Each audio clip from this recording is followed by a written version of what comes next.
Akala ko ba matutulog na tayo? Bakit biglang may tumusok? Ikaw kasi. Teka. Oh, ito. Bili mo yung lahat ng gusto mo.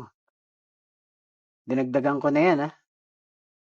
Kasi ginalingan mo ngayong araw. Uy, grabe, wow! Thank you, Alam mo, dahil dyan, mas lalo akong kinikilig sa'yo, eh. The best ka talaga. Kaya di kita maiwan-iwan, eh. Kaba, ako lang to, no? Di ba? Ba't kasi di mo pa kayang iwan yung asawa mo para sa akin ka na umuwi? Ako, babe.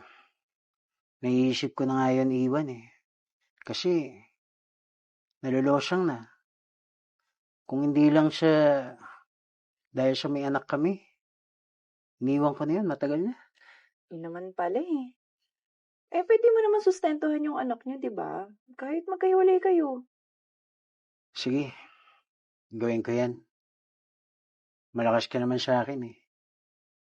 Hanap lang ako ng timing para iwan ko na yung asawa ko. Pero sa ngayon, sulitin naman na natin yung mga oras na to.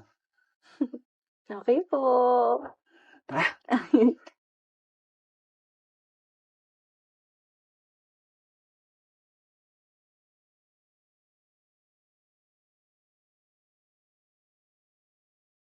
Oh, mahal. Diyan ka na pala? Aalis ka kagad? Di mo man lang ba titikman yung niluto ko? Nagluto ko ng paborito mo. Yung itlog, yung hilaw pa yung gitna. Ray. Ano ba yan, Rachel? Anong klaseng suot yan? Di ka na talaga nag-aayos. Bakit? Ano bang meron sa suot ko? Dito lang naman ako sa bahay. Tsaka, alam mo naman na marami tayong ginagawa dito sa bahay, di ba? Uunahin ko pa ba yung pag-aayos? Pero sige, kung yan yung gusto mo, tatapusin ko muna lahat ng gawain sa bahay, tapos mag-aayos ako. Nakikita mo ba yung mga asawa ng mga kaibigan ko? Kung paano sila mag-ayos? Gano sila kaganda? Gano sila kabango tignan? Hindi tulad mo. Ang asim mo tignan. Mag-ayos ka nga. Nakakahiya ka. Alam mo namang unahin ko pa yung pampaganda, skincare na yan sa perang binibigay mo sa akin. Siyempre, uunahin ko muna yung pambili ng gatas ng anak natin, tsaka yung mga gastusin dito sa bahay. So ano? Ako na naman. Ako na naman gagawa ng paraan.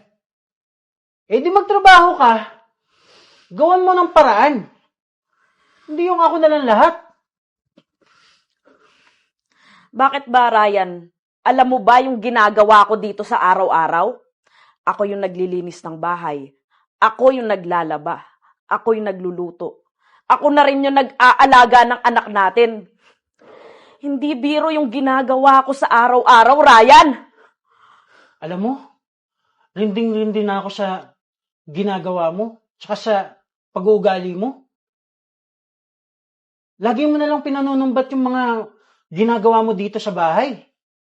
Natural. Ikaw yung nanay. Gawain mo yan. Anong gusto mo? Ako na nagtatrabaho. Ako pakikilos dito sa bahay? Mahiya ka naman.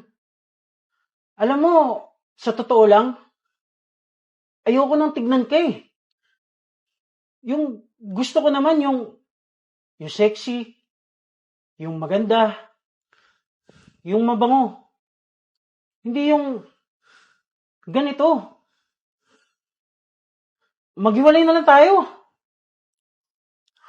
Mahal, hindi naman ako ganito dati, di ba? Pero, mas pinipili ko pa rin yung obligasyon ko dito sa bahay. Mas pinipili ko pa rin gawin yung responsibilidad ko bilang ina. Basta. Huwag ka na magrason. Kung hindi mo kayang ayusin yung sarili mo, ako na lang aalis dito. Maghiwalay na lang tayo. Mahal,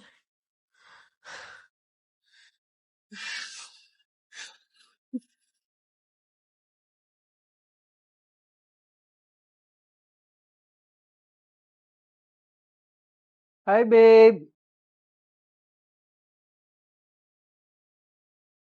Oh, May good news ako sa'yo. ano yun? May paghiwalay na ako sa asawa ko. Magagawa na natin yung mga dapat natin gawin. Buti naman kung ganun, para naman wala akong kaagaw dyan sa alaga mo, no? Saka hindi na tayo mabibitan, di ba? Kaya nga, magagawa na natin yung mga dapat natin gawin. Makakarami na tayo. So ano, tara? Tara na sa langit? Mamaya na siguro, babe. Di kasi ako nag-almusal dun sa bahay. Tsaka nagugutom na ako. Ano bang pwede mong lutuin? Kasi baka pwede ko matikman yung mga putahe mo. Ako? Magluluto? Paano ko magluluto eh? Kakatapos ko lang maligo, saka hindi ako marunong yan. Nakakatamad kaya? So, balik tayo sa dati. Every time na nagugutom ka, order-order na lang din tayo. Teka lang, binibigyan kita ng pera. Baka pwede namang magluto ka para matikman ko naman yung mga putahe mo. Oo nga, binibigyan mo nga ako ng pera. Pero alam mo naman sa pagpapaganda ko yun, di ba? Saka hindi mo naman ako yaya dito. And speaking of yaya, never akong nagluto, naglaba, saka naglinis dito sa pamamahay na to. Hindi naman siya ginagawa kitang yaya, babe. Ang akin lang naman, ako yung nagtatrabaho. Ikaw yung dapat magluluto dito sa bahay. Bilang ikaw yung bago kong may bahay. O edi, kumuha ka ng yaya. Kaya naman kung ayaw mo kumuha, edi, ikaw ang gumawa ng mga gusto mo ipagawa sa akin. Ano ba yan? Speaking of luto-luto, gutom na ako. Umorder ka na lang. Dali na. Gutom na ako eh. Bilisan mo ah. O sige, babe. Order ka na ng pagkain natin. Ikaw na.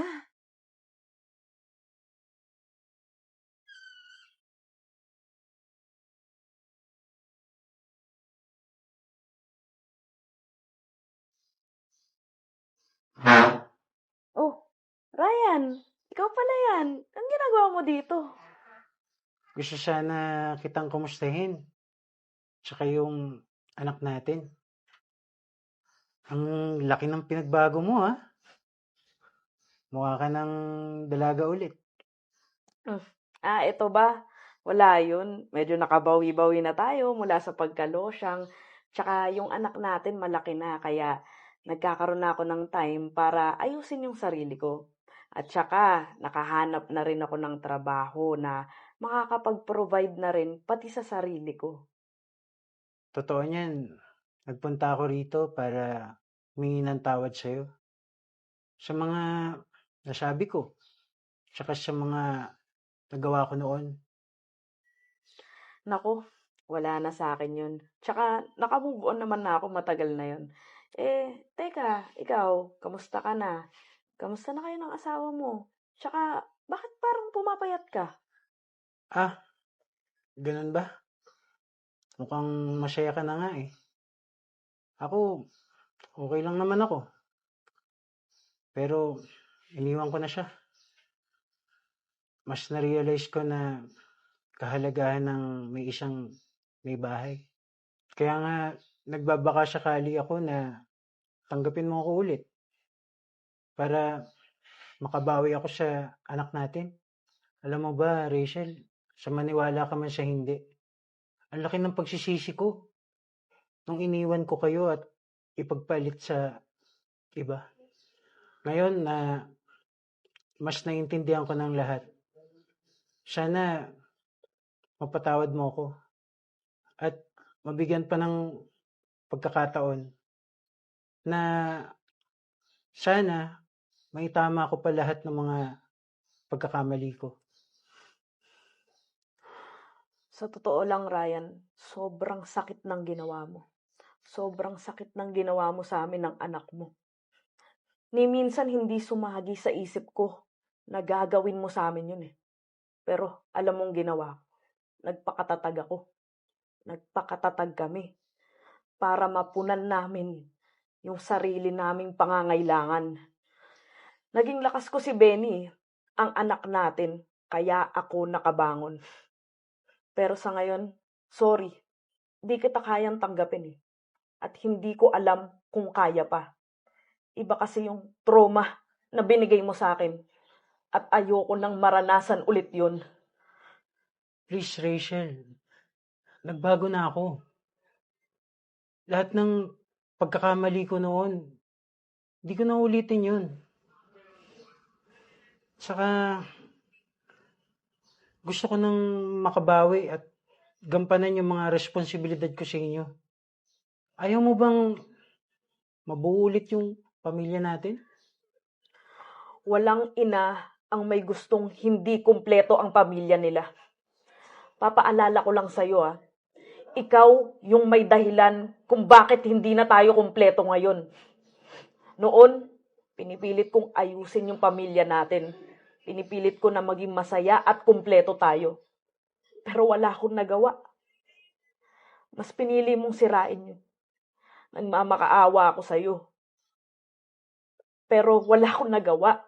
Kasi ang baba-baba ng tingin mo sa akin. Hindi mo man lang naisip kung ano yung magiging epekto sa akin nun. Sa amin ng anak mo. Please, Rachel, sorry na. Sana mapatawad mo pa ako. Napatawad na kita, Ryan. Pero pwede ba? Pabayaan mo na kami ngayon. Kung paano mo hiningi yung kalayaan noon. Sana wag mong ipagkait ang kaligayahan na nararanasan namin ngayon.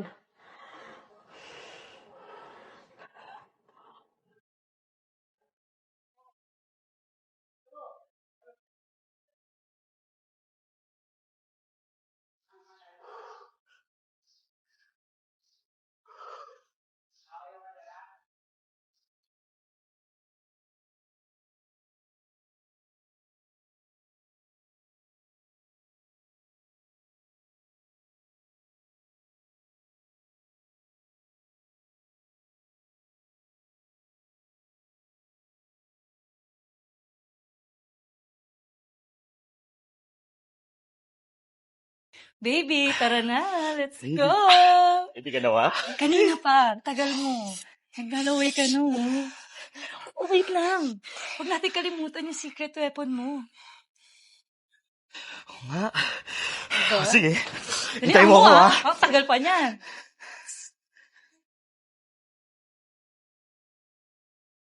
Huwag mo nang inumin. Kaya mo pa naman. Hindi totoo yan. Inumin mo na. Para masayahan kayo. Ikaw din. Baby, Tara na. nainom ko na. Okay na? Game na ako. Let's go. Let's go. Robust. Subok na. Effective talaga. Astig to.